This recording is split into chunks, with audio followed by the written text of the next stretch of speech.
Hello everyone, and welcome back to another episode of Wahconah Weekly. Yes, thank you for tuning in. This week we have a story about Wednesday's special extended homeroom event for R.I.S.E. Of which we will also bring you to an interview from teacher and advisor Mr. Patton, as well as a glimpse into what the Wahconah cheerleaders have been doing. This Wednesday, the entire school put a new and special event into place. This event extended homeroom and allowed for separate classrooms to have a sort of mini assembly to cover the topic of R.I.S.E. R.I.S.E. is really just an acronym that stands for Resilience, Integrity, Self-Direction, and Empathy, but at its core symbolizes the values that Wahconah would like to improve on and teach students. In each homeroom, volunteering student advisors went over the main topics of R.I.S.E. to the rest of the class. A few of the activities that were included were the viewing of a student-made short, a class discussion, and a group poster activity. Overall, we feel for something like this being just newly done, it went pretty well. And to talk to you about it more, we bring you over to Lucas with an interview with advisor Mr. Patton. And we're here with Mr. Patton, a history teacher at Wahconah and one of the leaders of the up-and-coming R.I.S.E. program. So Mr. Patton, what is R.I.S.E. exactly? So R.I.S.E. is Wahconah's revamped core values, and it's an acronym for the four core values: resilience, integrity, self-direction, and empathy.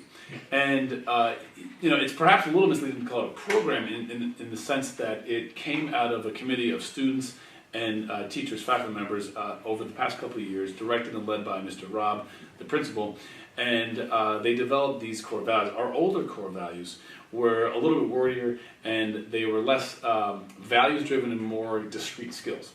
And so a couple of years ago, we decided to take a re-examination of what it is that we do here and what drives what we do, and we whittled them down to those four terms.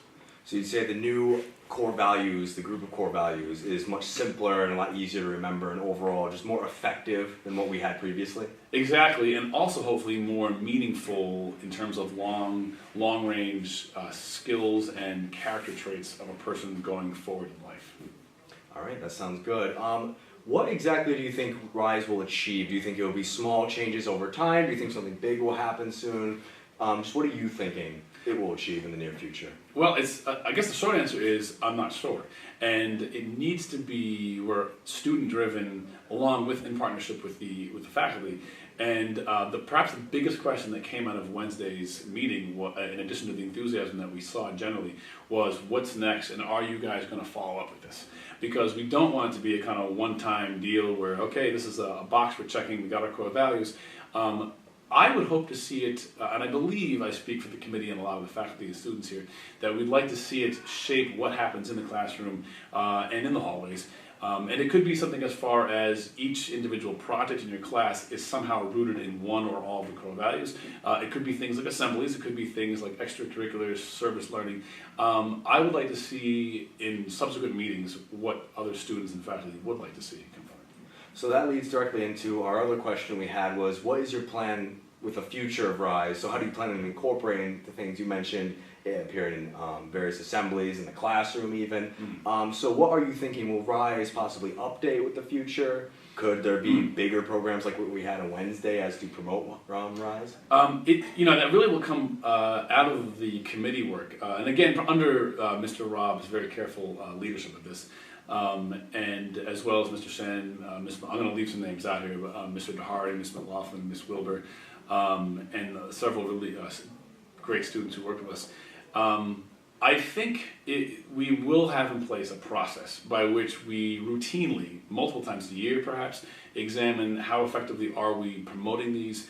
And then I think when a certain amount of time goes by, are these the values we still hold? I would say probably in a 10-year process, we would probably say, okay, is this what we still want to keep? Do we need to alter them, update them?